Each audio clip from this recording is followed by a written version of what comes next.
Olá, hoje vamos falar de política. O nosso convidado é o suplente de deputado estadual, Silvano Amaral, do MDB, que estava até há pouco tempo, há poucos dias, cumprindo a função de deputado estadual no lugar da deputada Janaína Riva, que se afastou por um tempo. Deputado, obrigada por ter aceito o nosso convite para esse bate-papo aí. Queria que já iniciasse falando um pouco dessa sua atuação enquanto deputado estadual e especialmente, né, por ser aí de um partido como o MDB, com toda uma história, também no lugar de da única mulher deputada estadual aqui no estado, mas muito atuante, né? O que o senhor destacaria aí dentre os trabalhos que o senhor realizou e acompanhou?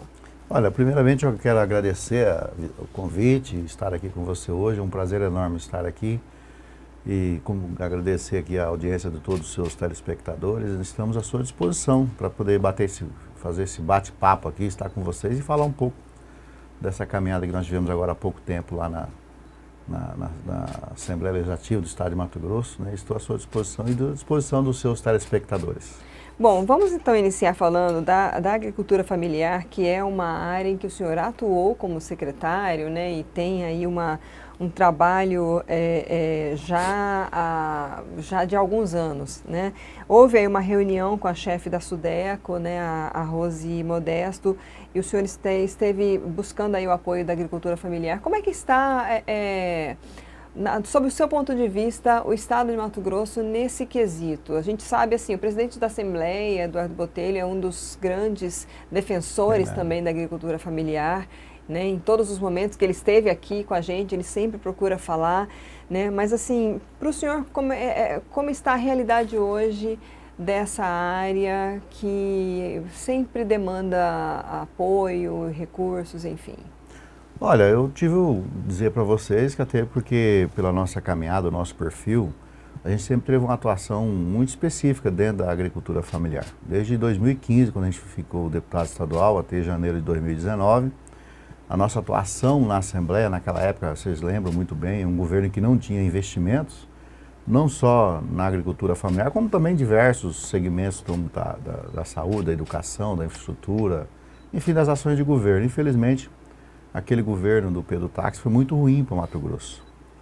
Depois, em função disso, a gente já me conectou muito com a regularização fundiária. Então, a nossa caminhada sempre era constante no INCRA para entregar título, para poder fazer isso acontecer, que é um dos grandes problemas da agricultura familiar também hoje é a regularização fundiária, né?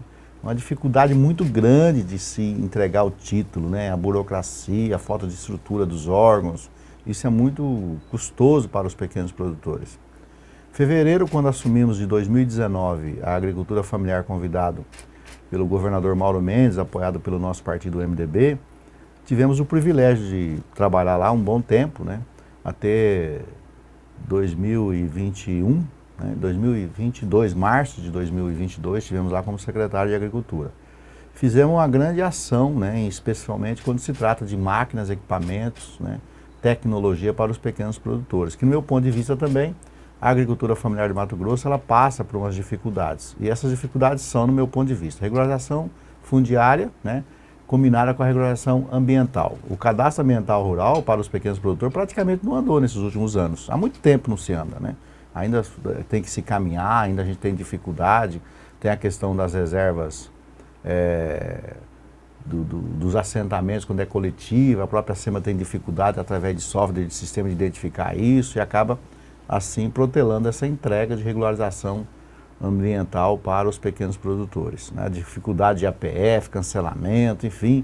Temos a cultura também do próprio pequeno produtor que ainda não está habituado e conceituado com esse assunto, porque a questão ambiental, ela tem que passar por um certo conceito, né? Porque muitas vezes a gente não aceita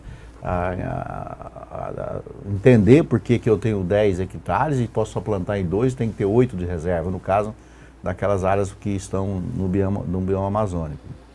Então essa questão da regularização fundiária e ambiental é uma dificuldade que ainda, enquanto poder público, ainda não resolveu, tanto a nível de governo federal, como também a nível de governo do estado. A gente precisa andar muito para isso, né?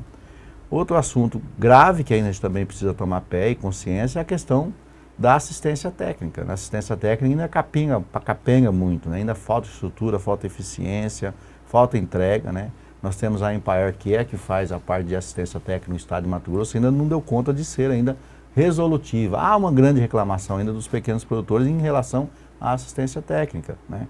E eu vejo muito evoluindo hoje, com uma grande resolução hoje, a assistência técnica contratada naquele formato que é feito pelo Senar, que é o sistema do Senar ATEG, onde tem assistência técnica por projeto, por município, né, conectado aí com o sindicato rural e faz uma assistência técnica de 2 anos, 3 anos, conforme a atividade dos pequenos produtores. Eu vejo ela com mais eficiência, com mais entrega de resultado, né?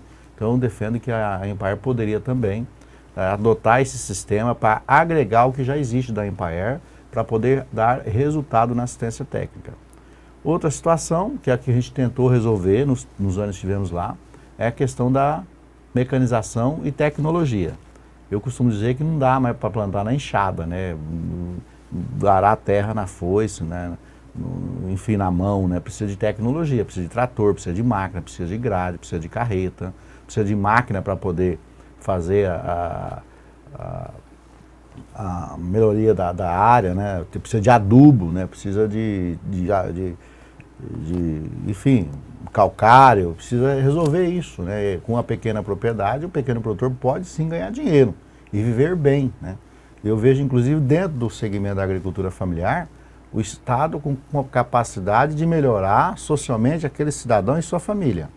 Hoje você vê muitas pessoas deixando a terra porque não consegue ganhar dinheiro, né? Tá ele, a mãe ali, o pai ali, uma luta danada, uma briga danada para poder, né, tirar ali 3 leitos, 4 litros de leite. Nós tivemos um programa, na época implantado pelo governador Mauro Mendes, que é o programa de transferência de embrião, para você ter uma ideia disso. O Estado pagou uma empresa que foi na propriedade dos pequenos produtores, aí junto com a Empire, junto com a prefeitura, junto com a Secretaria de Agricultura do município, né, onde essa empresa ia lá, fazia a transferência do embrião, né, e aí esse cidadão, ele com o tempo, né, ele ia ter ali uma vaca, né, para dar leite, em vez de 4 litros, que é a média de hoje, 4,5, passar a ter 15 litros de leite. Isso é tecnologia, né? Isso é ganhar dinheiro, é volume, né? Então, nesse contexto, né, só reforçando aqui, a regularização ambiental e fundiária, assistência técnica, mecanização, tecnologia, né, são coisas que a gente precisa resolver para os pequenos produtores. Nós temos hoje uma bancada muito intensa no Mato Grosso, que defende a agricultura familiar, né, como você disse aí, é o nosso presidente Eduardo Botelho, que é um defensor, né, cotidiano da agricultura familiar, mas a gente precisa resolver isso, né? E muitas vezes, como eu digo sempre, muitas vezes você precisa pegar pela mão, né? Muitas vezes você tem que fazer projetos, né, que muitas vezes nem dá certo, mas com o tempo também você precisa vencer a cultura do cidadão, do pequeno produtor, para ele entender que ele pode ganhar dinheiro, né? Porque eu tiro por mim, eu enquanto não conheci a agricultura familiar, enquanto não vivi, eu tinha uma visão diferenciada do pequeno produtor. Aquela ideia de que você tem que ter grandes áreas de terra, né? Hoje não há necessidade disso. Hoje você com 5, 10 hectares, né, 20 hectares, dependendo do segmento que você está, você consegue ganhar dinheiro. Por exemplo, o Estado apoiou e sempre esteve junto, enquanto estive lá, apoiando o plantio de café na região noroeste de Mato Grosso, né? Lá nós tínhamos aquele modelo de variedade que era plantada que dava 30 sacos, 40 sacos por hectare. Com aquela variedade que nós tivemos uma relação muito boa com a Embrapa de Rondônia, que é o café plantado por clone, com as variedades adaptadas para Rondônia e para Mato Grosso, o cidadão passou a ganhar, melhor dizendo, a produzir até 100 sacos por hectare em média. Nossa. Então você sai de 35 para 100. Né? Hoje um saco de café está em torno de 60 mil, 600 reais. Então no hectare você faz 60 mil. Imagina essa pessoa ter 3 hectares. 3 hectares, vai ganhar 180 mil. Né? Nós temos hoje pessoas na região aqui de Torixoréu, com 5 hectares, 10 hectares lá, tirando 750 litros de leite por dia. Né? Então você já vê aí em torno de R$1.000 e poucos, R$1.800 por dia de faturamento. Então, imagina isso durante 30 dias. Né? Agora com tecnologia, né? Com pasto rotacionado, com capiaçu para poder reforçar na alimentação, com a vaca com genética, né, para a produção de leite. Então, tudo isso é importante. Né? E aí, virando tudo isso, o apoio do poder público, do poder do Estado, né, a gente vai ter brevemente aqui, eu acredito muito, né, que a gente vai ter aí nos próximos anos aí um segmento, né, porque hoje muitas vezes as pessoas olham para a agricultura familiar com um olhar social, né, aquela coisa de, o cara que está pobre, aquela coisinha, né. Não, mas se a gente der a ele essa condição de melhorar as condições de assistência técnica, de mecanização, de regularização ambiental, de regularização fundiária, nós vamos ter aí uma força econômica muito grande dentro do Estado. Porque fazendo ele produzir mais, ele vai ganhar dinheiro. Se ele vai ganhar dinheiro, ele vai fortalecer economicamente, especialmente a cidade onde ele vive, porque tudo que ele compra é na cidade que ele vive. O combustível é no posto da cidade, a agropecuária da cidade, o comércio, a farmácia, a loja, né, o supermercado é da cidade, né? E aí nós estamos falando de mais de 130 mil famílias, né? E eu quero crer que a gente possa, nos próximos anos aí, ter uma agricultura familiar muito forte. E eu estou muito animado, porque primeiro, se você pegar os governos anteriores, antes de Mauro Mendes, investia em torno de 5, 10 milhões por ano. Nós começamos a investir 100 milhões por ano. Quando eu saí lá, no março de 2022, lá a média de investimento resolvido, entregue, articulado, feito dentro do Estado, somava mais de 400 milhões de reais nos 4 anos.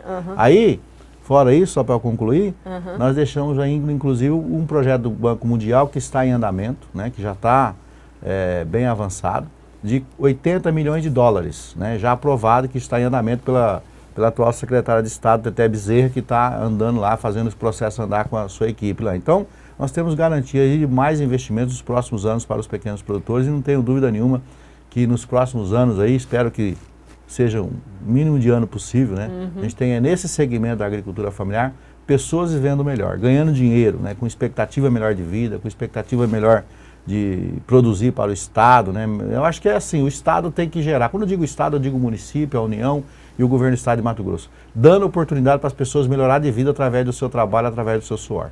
A gente está vivendo um momento agora de reforma tributária, aprovada na Câmara Federal, vai iniciar os debates aí no Senado para ser a estimativa que se concretize até o final do ano, né, que seja sancionada essa reforma, e aí vão iniciar os trabalhos nos estados e municípios para as leis complementares que vão efetivamente colocar em prática essa reforma tributária, né?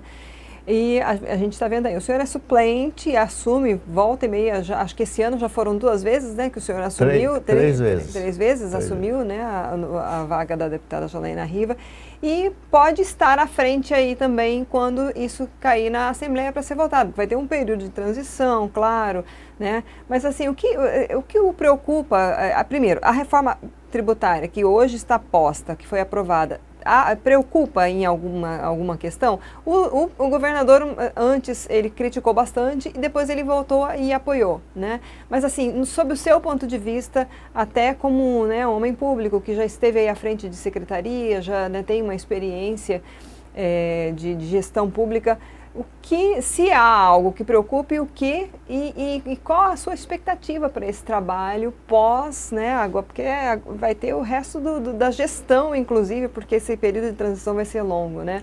Como é que está, assim, a sua visão quanto a essa reforma? Lindes, eu acho primeiro que essa situação da reforma tributária, né, a gente vê falar há tanto tempo, né, esse emaranhado de leis, de instrução normativa, de portarias e decretos, que muda a vida do cidadão todo dia, né? Eu lembro muito bem que uma das grandes reclamações do comércio, dos contadores, né, do empresário, era isso. Você está lá, hoje, amanhã sai uma instrução normativa lá da Secretaria Estadual de Fazenda, um decreto do governador, uma portaria que mudou a vida dele sem ele saber, né?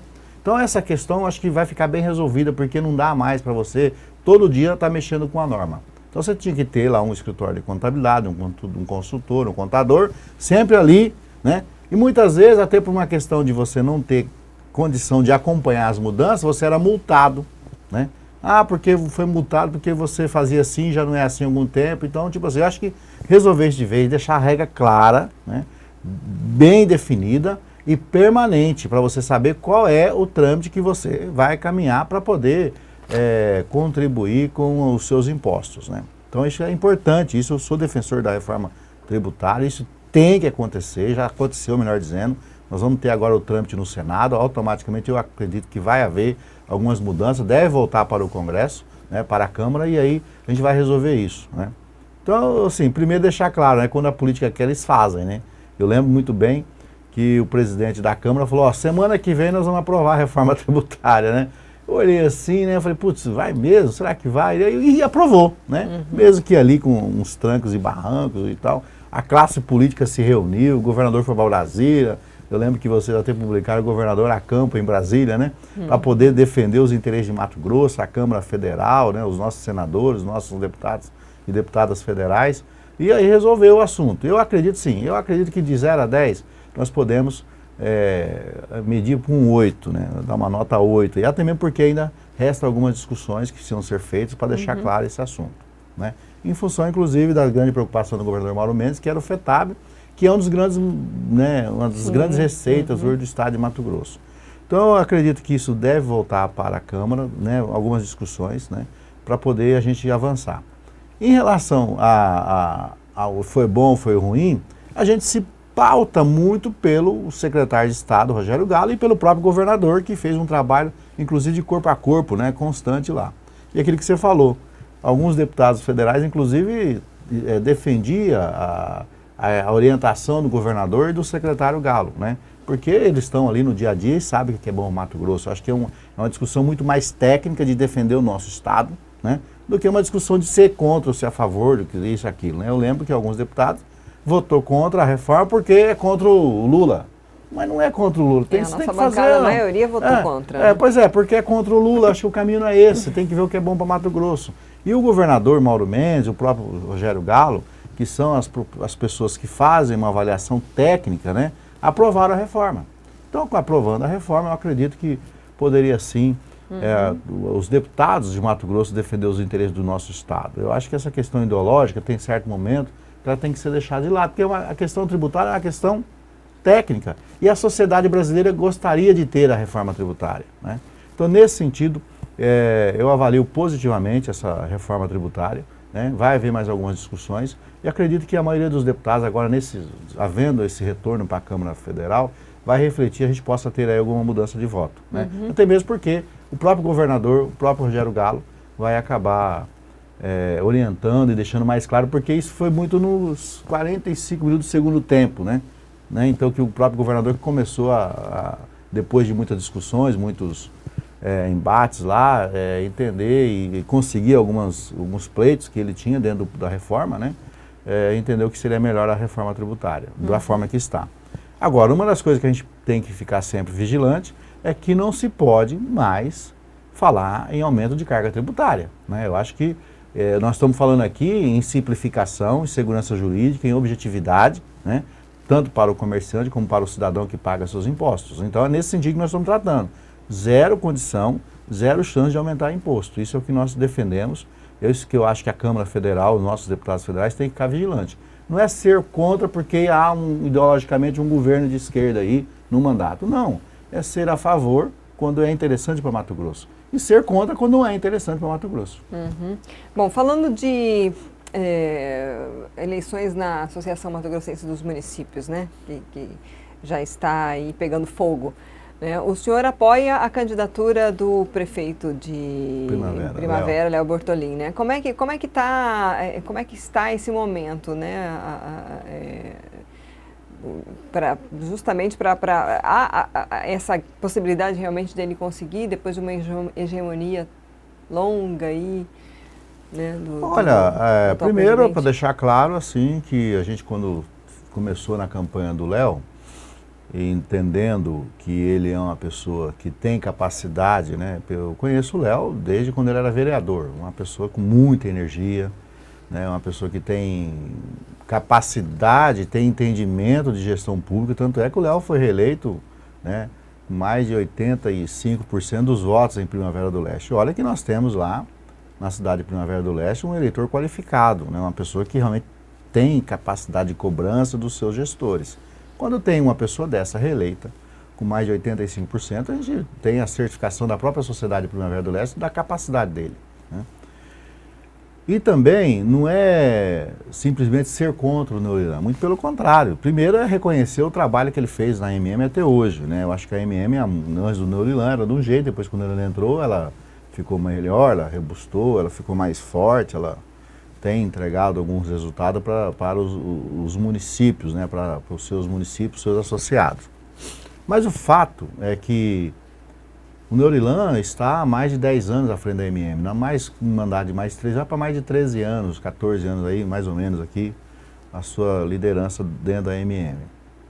E aí, isso é natural do ser humano, né? Você trabalhando aqui há alguns anos, mas se você trabalhar aqui 20 anos, é natural a gente poder cansar daquele assunto, né? É importante a renovação. Eu acho que não é só na MM, em qualquer lugar, né? Em qualquer lugar. Eu acho que a renovação da liderança, daqueles que estão à frente, né? Eu lembro, inclusive eu sou uma das pessoas que defende que prefeito tem que ter mandato de 6 anos, porque 4 anos é pouco para você fazer alguma realização muito efetiva, porque a burocracia é enorme, você perde 1 ano só de projeto, avaliação e captação de recursos, né?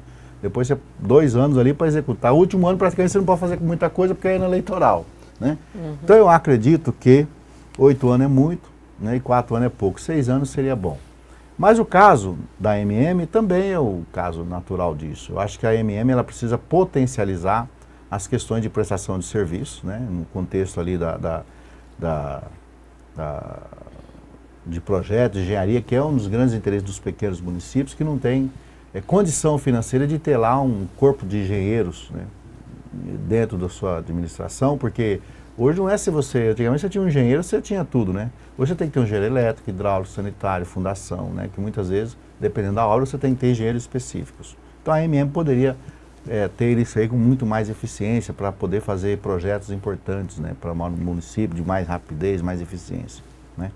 Em relação às discussões de consórcios regionais, por exemplo, a solução do aterro sanitário para o tratamento do lixo, né, deixar isso muito mais eficiente, com mais liderança, e isso aí você tem que unir prefeitos, unir municípios, né? Então muitas vezes você acaba tendo dificuldade de ideias, né, de entendimento dos próprios prefeitos. Então a ANEM podia liderar isso com mais eficiência, com mais entrega.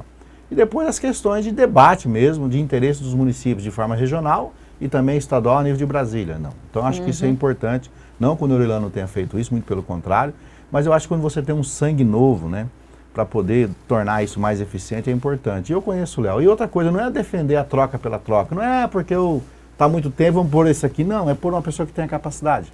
Que tem a eficiência, que tem a robustez, que tem energia e que está com vontade, né? E aí eu comecei a andar com o prefeito Léo, alguns meses atrás, andando aí pelos municípios, né? Eu andei com o Neurilão, com o prefeito Léo, melhor dizendo, em outro mais ou menos uns 50 municípios, né?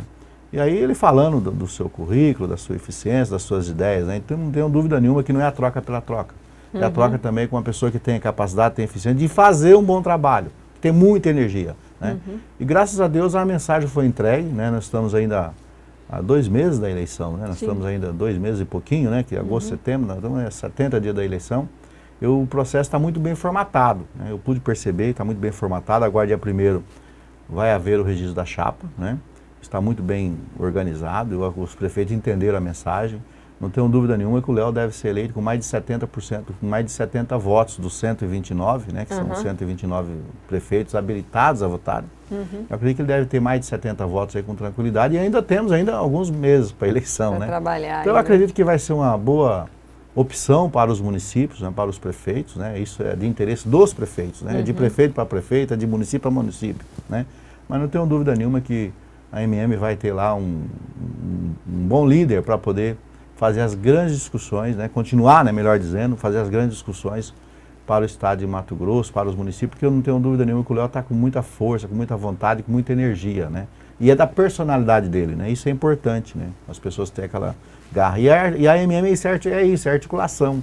É disponibilidade, é você ir numa região, falar com o prefeito, unir o outro prefeito, aquela história que eu sempre digo, agradar gregos e troianos, né? Que muitas vezes ajustar isso, e o Léo tem habilidade para isso, né? Não tenho dúvida nenhuma que a MM vai estar aí muito fortalecida, né? E lógico que a gente vai ter né, vamos medir isso no final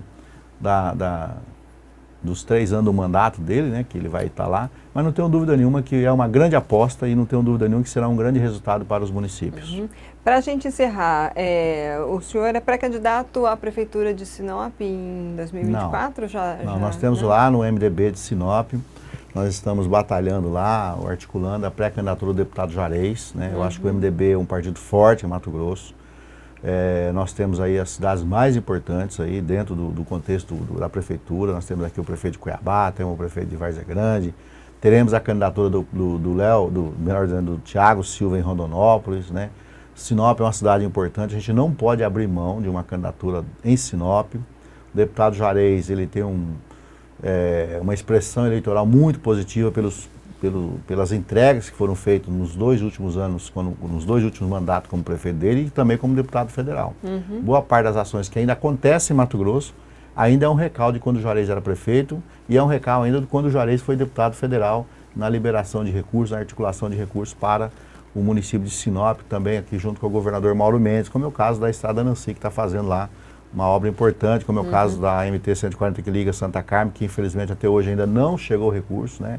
Faltou habilidade da prefeitura para poder entregar o projeto, fazer acontecer, e infelizmente até agora não aconteceu. Mas está com recurso articulado, na época pelo deputado Juarez, por mim, pelo deputado Gilmar Dal Bosco também, para a gente poder ter aquele recurso lá, que é a MT que liga Santa Carmen, ali são 7 quilômetros ali, uma obra de mais ou menos 20 milhões de reais.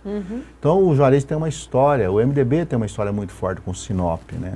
Então a gente não pode abrir mão também de uma candidatura. Então estamos construindo essa candidatura, né? Ela não está posta ainda, mas estamos construindo a viabilidade dela para que o ano que vem a gente possa ter aí uma candidatura do MDB na Prefeitura de Sinop. Tá ótimo, muito obrigada novamente. Eu que agradeço, um grande abraço, uma boa semana, um grande abraço a todos os seus telespectadores. Bom, nós ouvimos Silvano Amaral, do MDB, suplente de deputado estadual aqui por Mato Grosso. Essa entrevista fica disponível no nosso canal do YouTube e no site RD News. Curta e compartilhe. Até a próxima.